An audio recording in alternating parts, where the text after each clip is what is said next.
February 19th, we're in Arizona. We have another mid-air collision. 8:30 in the morning, approximately, firefighters are on scene. This Marana Regional Airport.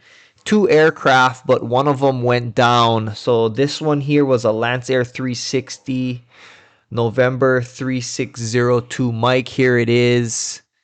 The two on board did not make it, sadly. And then here is the Cessna, November 463 Echo Romeo, student pilot and instructor.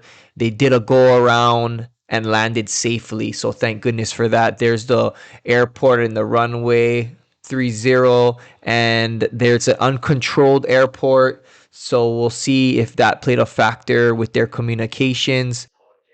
For firefighters responding, if this was all that was left, you want to try protect whatever evidence you can, but the fire's out, and basically now you're just waiting for investigators.